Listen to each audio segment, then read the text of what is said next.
இன்று தூத்துக்குடி வழக்கறிஞர் சங்கம் அறிவித்தின் பேரில் முல்லைத்தீவிற்கு சென்று அப்பாவி தமிழர் மக்களை மீட்டு வருவோம் என்று கூறியதன் அடிப்படையில் எங்களுக்கு ஆதரவாக திருநெல்வேலி வழக்கறிஞர் சங்கமும் கரூர் வழக்கறிஞர் சங்கமும் எங்களுக்கு ஆதரவாக இன்று வந்தார்கள்.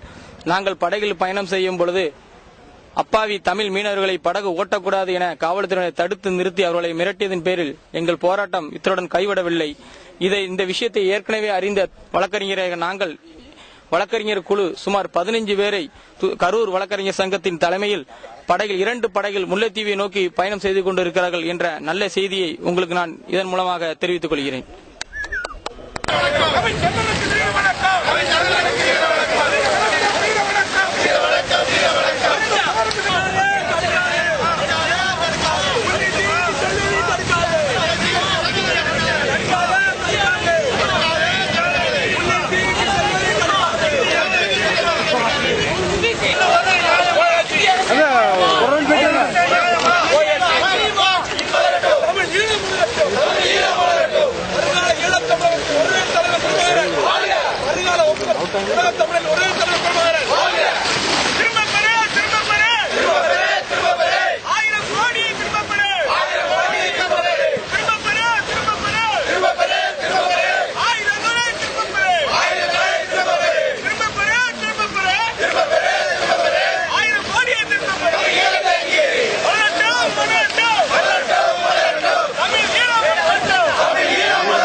இருந்தாலும் இவர்களுடைய திட்டம் எங்களுக்கு முன்பாகவே தெரிந்தபடியால் எங்களது வழக்கறிஞர்கள் ஏற்கனவே அரை மணி நேரத்துக்கு முன்பாக 2 படகில் முல்லைத்தீவுக்கு சென்று கொண்டிருக்கிறார்கள்.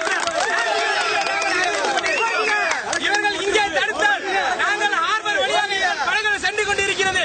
அவர்களை கோஸ்ட்கார்டு அவர்கள் துரத்து கொண்டு பிடிக்க சென்று கொண்டிருக்கிறார் என்ற நல்ல விஷயத்தையும் உங்களுக்கு இந்த மூலமாக நாங்கள் தெரிவித்துக் கொள்கிறோம். தடுக்க முடியாது, வழக்கறிஞர்களை தடுக்க முடியாது.